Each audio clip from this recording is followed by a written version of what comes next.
Okay, so today was one of those days where I could just tell you I am so glad I said my prayers this morning. I hope you had a great day today.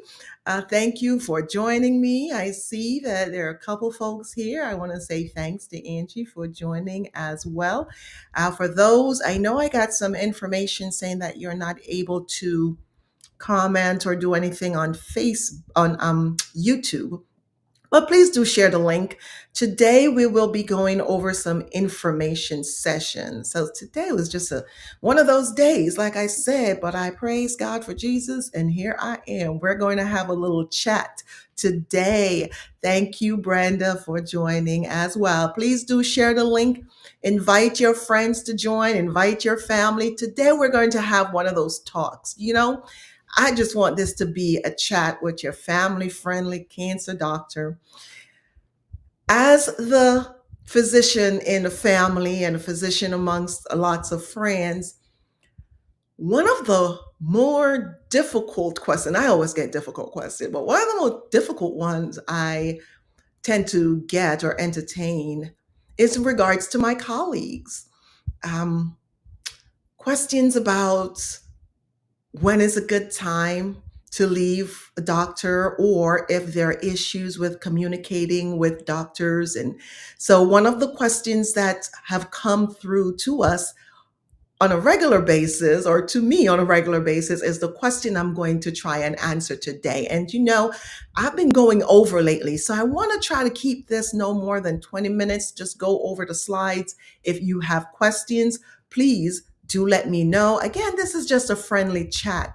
And I want to go live because it just gives me the opportunity to answer questions, and I just don't have the time to prep. I just want to get the slides, answer your question, and we just go right into it. So before we start, we got to go through the usual, right? The medical disclaimer. I will just pause, allow you to really take a moment to review the medical and health disclaimer. In the gist, it's just saying, really, anything that I'm talking about, anything that I'm saying here, do not apply it to yourself without first seeking medical advice or talking to your primary care physician or primary care provider. The stuff that we cover here is really just informational, nothing to act on, because I do not know your overall health and well being to make any suggestions in changing anything regarding your health care, right? So, with that being said, let's see here.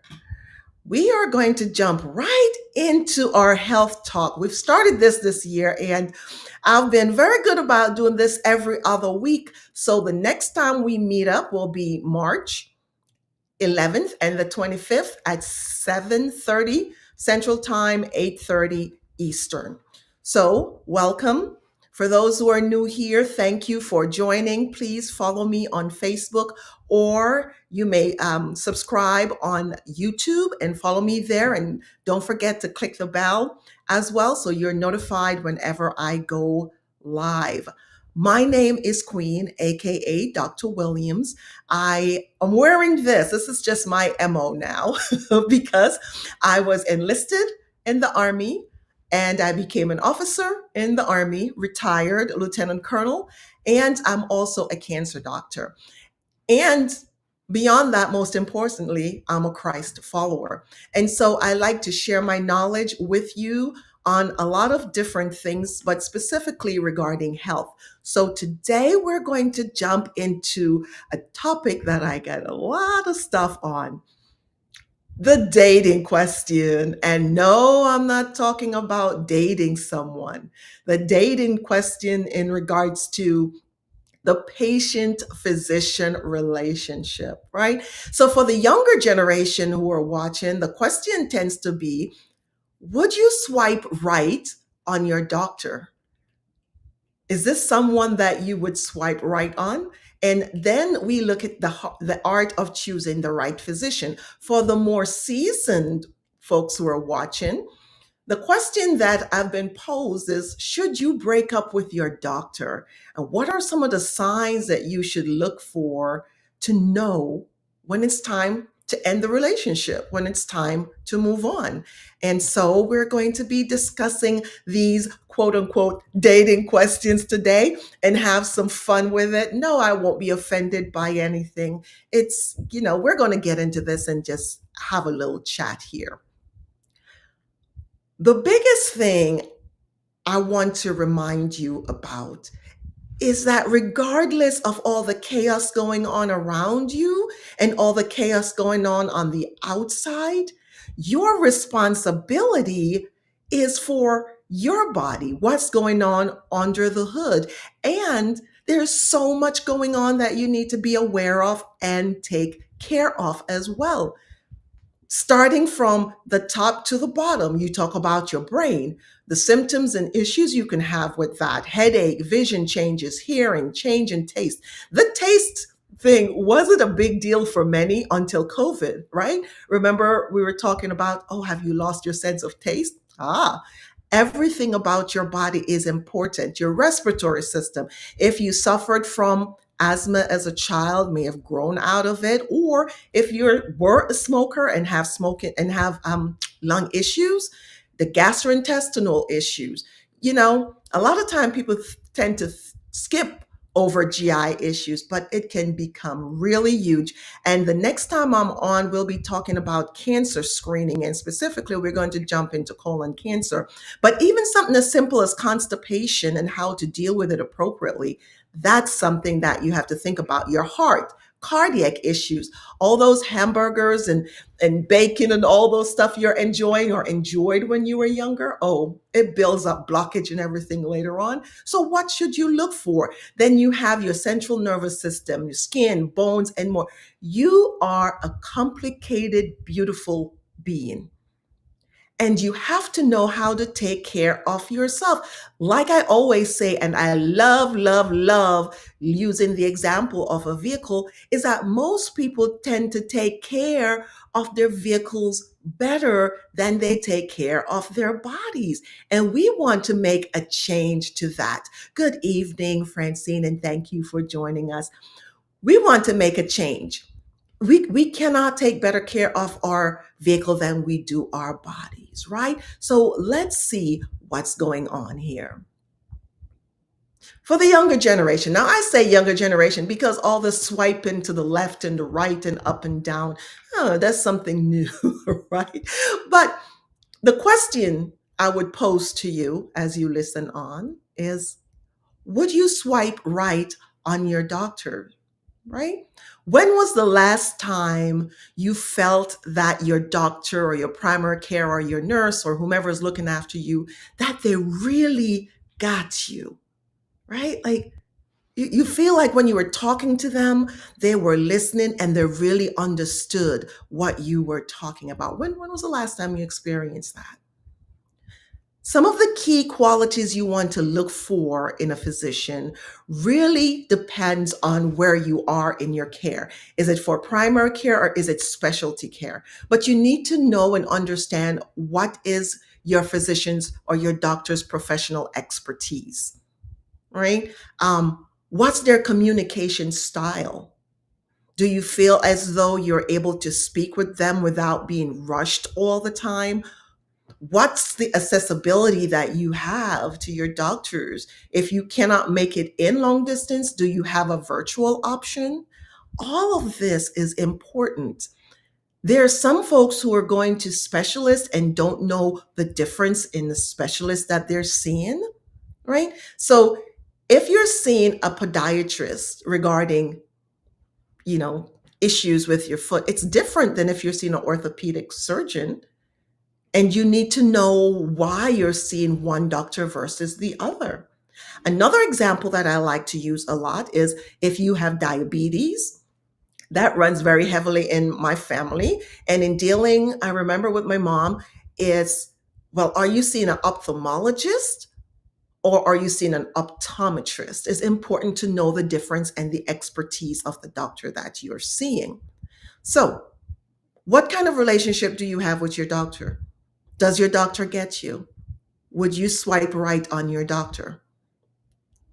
Now, if you are in the process of looking for a new physician or thinking that you may have some special needs, there are some things you have to think about when it comes to a search for an appropriate physician. First, you have to think about your specific need. How do you like to be taken care of? Do you want everything just write me a prescription, doc, I'm good, or do you want more of a holistic approach? The physician that you're seeing, does it matter that there is a cultural sensitivity, right? Speaking for myself as a Black physician, I tend to let my patients know that I teach these classes, so regardless of what your cultural sensitivity may be, you're educated enough that you know what questions to ask, that it doesn't matter. But for some, it does. There are those who are of the Asian culture that would prefer to see a doctor who understands their cultural sensitivities.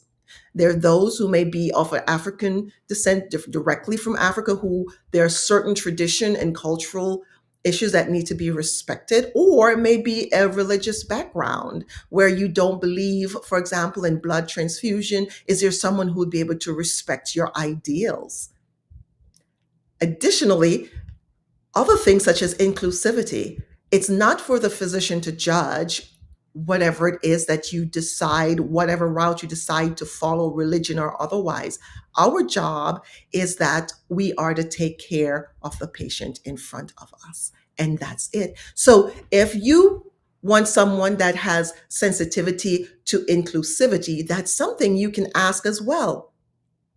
Another thing, though, is that when you are looking at your physician, be it for specialty or primary care, you need to be wary and careful of the reviews and referrals that are online. You have to seriously decide, should you disregard some of these reviews or should you take it seriously? It could be a one-time incident where, the physician or the person they need to see ran over. Or I was speaking with my father just the other day. I was talking to my dad, and he was telling me, because I mentioned that I wasn't feeling well a few weeks ago, and he was telling me that he went to his physician appointment and the doctor was running a little bit late because the provider had their own appointment that they had to go to and was running a little bit late. Well, the people who were waiting in the office, there were some of them who were really just upset that the provider was running a little bit late, taking care of themselves. And of course, my dad being Caribbean and not being able to hold his tongue, he let them at it. And I'm thinking maybe because he knows I'm a physician, it kind of struck a chord with him saying, hey, doctors are people too. And so you have to use that review and referral, take it in with a grain of salt, right? Are all the 5-star really all 5-star? Are all the 2 and 3 stars really 2 and 3 stars? Read through it and read between the line and see if it really makes sense to you. When you're seeing a new doctor as well, you want to consider an initial consultation, like on a date, right? You want to meet the doctor, because you may read all these wonderful things. They graduate from the place and they do research and to do all that stuff. And then you go in and you meet with the person and no bedside manner, not able to relate to you. You're interviewing that physician as well as they are trying to get you in to take care of you. So it goes both ways. So consider an initial consultation sort of, well, would this doctor be a good fit for me from now on for however long, many years it has to go? And you have to trust your instinct, right? And assess the compatibility. Now, though I'm relating it to dating, it's not dating, but your body is precious. And think about how seriously you take it when you take your vehicle into to see to the garage or to see a mechanic. Whatever vehicle you have, I am not going to mention any specialty vehicle, but if you pay over $250,000 for your vehicle, you're not going to take it to a shop that deals with vehicles within the, say, $60,000 car range, right? So consider your body as that $300,000 vehicle, right? You go, and your body is worth much more than that, by the way. Like, you are priceless, okay? You are bought by the blood of Jesus. You are priceless. So you want to take care of that, and you want someone that you can work with to help you take care of your body as well. So that's what you have to do. These are some of the things to consider when you are looking at getting a new doctor. Take all of those into consideration. And one of the things I did not mention, and I won't get too deep into, you may think you find the appropriate doctor that you really, really like, but then your insurance says something otherwise. So you're like, oh, but I love this person. Then you have to consider, oh, will they be out of network? And I'll get into this later. Can you afford this, et cetera, et cetera? So it's important to consider your insurance as well, right? So that's something to look into. Um, so, what are some of the red flags to avoid? Let's see here. What are some of the red flags that you need to avoid? And what are some of the questions that you should ask yourself as well when you're looking into a doctor? Now, this could be that you're looking in for a new doctor, and it also could be that you're assessing the doctor that you currently have also. So, some of your red flags that you need to think about is the communication. Is your provider dismissive? Do they have an attitude with you? Right? And as sad as it may be, I do know that we have some colleagues who may not be too sensitive to certain cultural proclivities, right? And you have to be able to pick up on that cup of tea. See, I don't know, I like that picture. It's like, ooh, give me the tea, queen, give me the tea. I'm giving you the tea. I'm telling on myself here and other doctors. But does your doctor have good communication? Does the doctor overlook you, be it he or she, when it comes to being overbooked, schedule resulting in rushed appointment? A lot of time folks seems to think that, oh, well, if the doctor is busy, then that's great. But if the doctor is too busy, then that means they may not have time enough for you. Additionally, as I mentioned before, you want to make sure you understand the billing process and the financial obligation that you have. Regardless, don't go into a procedure not knowing if you have a copay or what the percentage copay expectation will be. These are things that cause a lot of chagrin and low star rating because folks just didn't know before they go in. So now you know. Don't go to the doctor or have any procedure or anything without understanding the insurance aspect of it. Now, some of the questions you need to ask yourself is, do I feel comfortable discussing personal health issues with my doctor? If you are a female and you are going for a breast exam and you have a male physician, are you comfortable getting your breast examined by a male physician? And also remember that you do need to have a chaperone in the room as well. Does it matter to you? For some people, it doesn't. And unfortunately, when you're in the military, for the most part, we don't have a choice, but we remain professional. Then, if you are a male and you have to have like rectal exam, do you want a female doing that? Do you want a male doing your gynecological exams? You have a choice and you can speak up regarding these things because, again, you have to be able to discuss some of these sensitive issues with your provider. The other thing is, does the doctor listen to your concern? Do you go to your appointment when you leave, you feel as though you've just not been heard? And do their approach and the things that they're saying and doing align with what it is that you want to do? I I had a patient tell me one time, which very, very upset, upset, I have to say, because the patient was sharing with me that this primary care manager was telling the patient that weight loss is important for that patient. However, the patient was very upset because the provider was also obese. So that's a whole nother thing I can't get into. But you need to make sure, to the best of your ability, be prayerful about it. Does the doctor align with your sensibility and what it is that you want to um, be able to approve here? Let me see.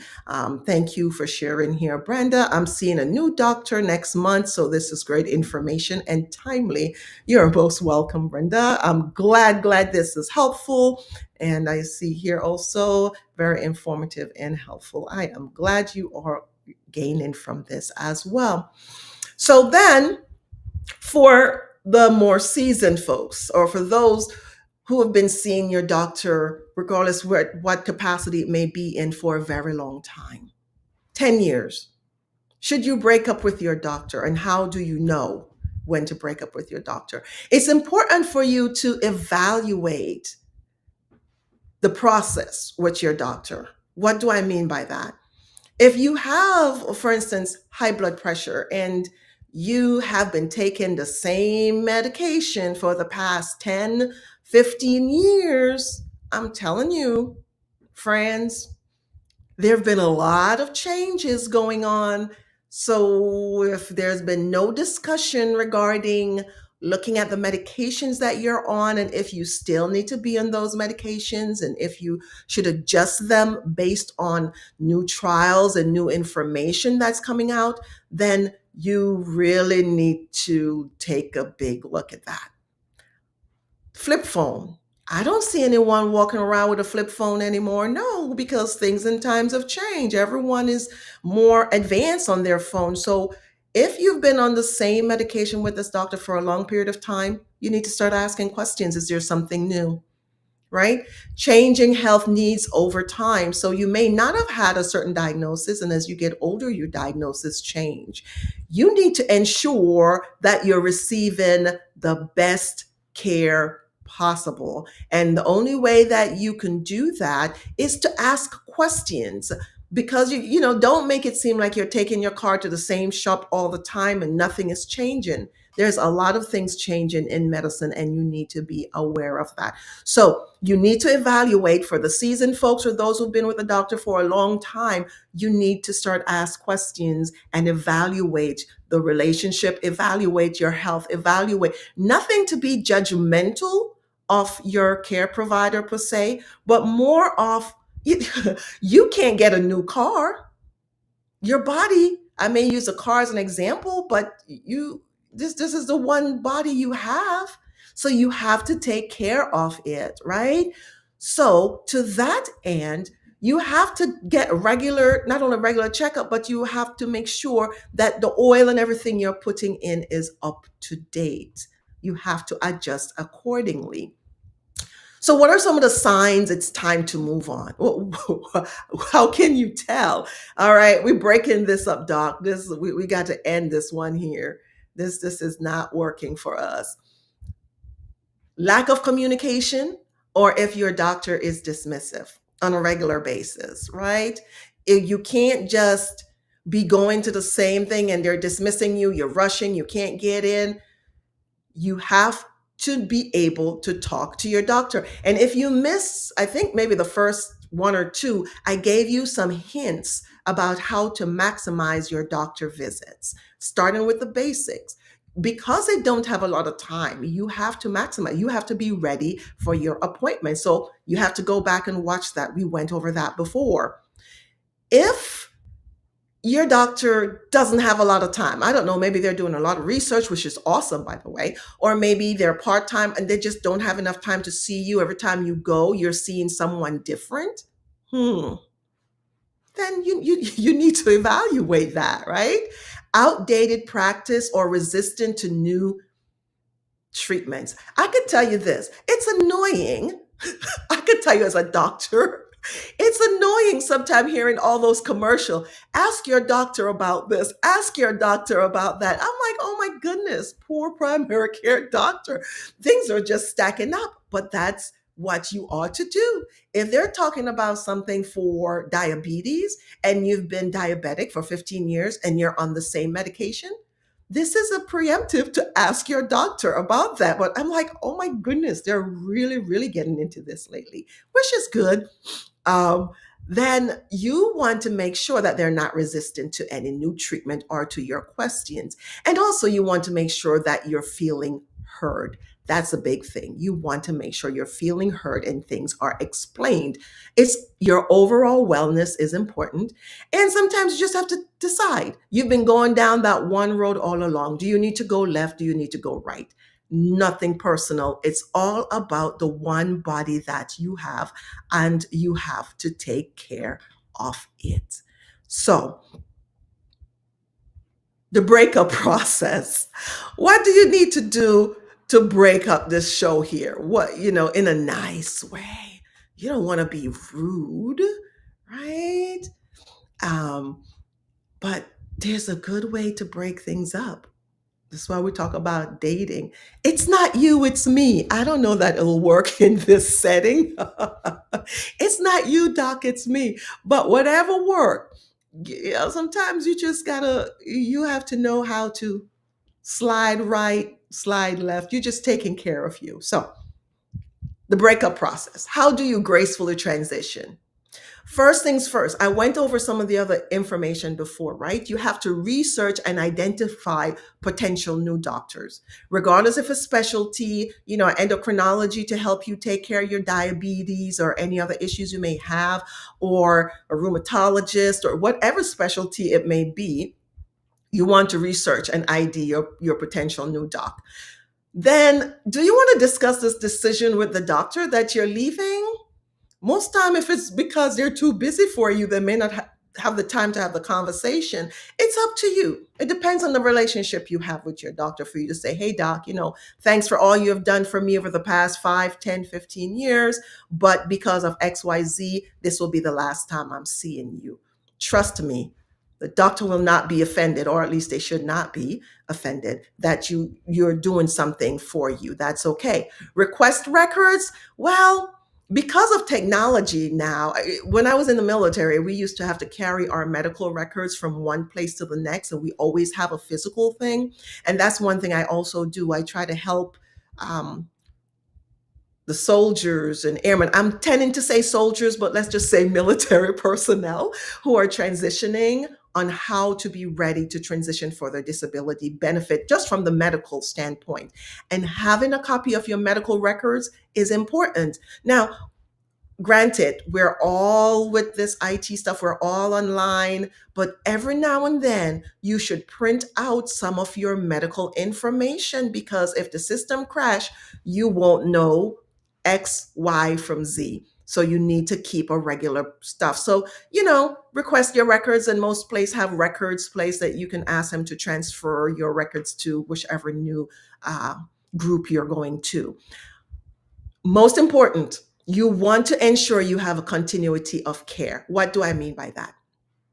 If you have high blood pressure, diabetes, heart issues, and you are supposed to see your doctor in 2 weeks, and you're deciding, oh, I'm not going to see my doctor, and you are going to run out of your medication, the doctor will likely not refill those, because that's one of the trick we do that physicians do, is they will give you a certain amount of prescription and will not refill it until you come in. So 6 months, 9 months, you need to come in, so they make sure everything is going well before they refill it. So you want to make sure you're not at the end of your prescription and then say, hey, because the new physician, there may be a wait period for you before you can get in and to see your new doctor. So ensure you have continuity of care. All right.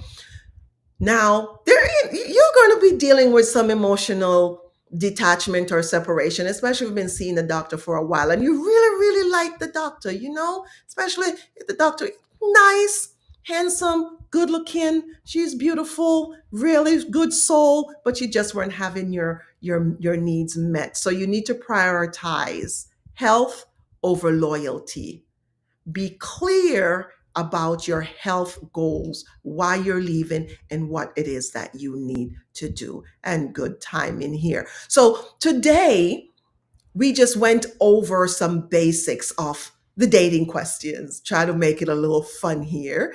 On would you swipe right on your doctor? Do you like your doctor that you have? And if you don't, and you're seasoned and you've had your doctor for a long time, should you break up with your doctor? What are the signs? How should you go about this? Et cetera, et cetera. So we cover a lot today in this short time. The next time we meet, we will be going over more now on the cancer screening, and I'll be changing a little bit to look at some other new stuff. So the next time we meet will be March 11th at 7:30 p.m. CST, 8:30 p.m. Eastern time. And let's see here what we have planned. So there are a lot of things. Let's see. We were talking, the lab test will be next. I'll make that a part of the upcoming sessions that I'll be doing. But really, we're going to get into some of the early detection and some of the myths that we have to deal with. So let me go back here and see if I can go to my mainframe. So that was a lot to cover in my short. I'll try to keep it my 20 minutes. But let's see what we got here. Any questions? Let's see. Um, break up in a nice way. Yeah, in a nice way. And again, it's up to you, because if they're really busy and have a lot of patience, just send a card. You can send a card and say thank you for your care over the years, and da da da. That's something you can do right there. Let's see what else. Looking for new doctors can be challenging. And can I tell you, more and more are leaving the workforce too. So, or taking a break like myself. Yeah, I graduated medical school in 2003. And so after a while, sometimes we just want to take a break and do something else, not completely away from medicine, but to look at a different aspect of medicine, maybe. Thank you for giving your time. God bless you. Thank you so much. You are most welcome. Great session. Thank you. We'll do a replay. Yeah, I think it'll be on Facebook, so you can access anytime. Feel free to do that as well. But as noted, I'm a little bit over my time here. I try to honor time, and I am tired. It's been a long day. And I try to keep it within 30 minutes. But I have to say this, please do join me every Sunday at 6 p.m. Central Time, 7 p.m. Eastern Time. I do the biblical turn of things. Yes, I know I am the military person, physician, cancer doc who also look to seek God. And I do a session called Making It Make Sense. I like to simplify things, and sometimes the Bible get complicated even for me. So I like to break down the Bible and have fun with it. So join me every Sunday, God's willing, and we're going to make the Bible make sense. And then just parables and stuff is fun, simple, 15, 20 minutes. And then every other Tuesday, so March 11th and March 25th, 7:30 Central, 8:30 Eastern, we will be here again. Let me check right quick to see if there are any other questions before I go today. You are most welcome. Birthday. Whose birthday is it? Well, happy birthday if it's someone's birthday. Happy birthday to you. Again, I want to thank you all for joining me, and I look forward to meeting up with you next time, where we will get into talking about cancer screening. Cancer is my specialty. I'm a radiation oncologist, and so I love, love, love to break it down. I'll be building a new community as well. So I look forward to sharing a lot with you. Pray that God will allow me to keep strength, to have strength to continue to do this, to share and to teach you how to advocate for yourself.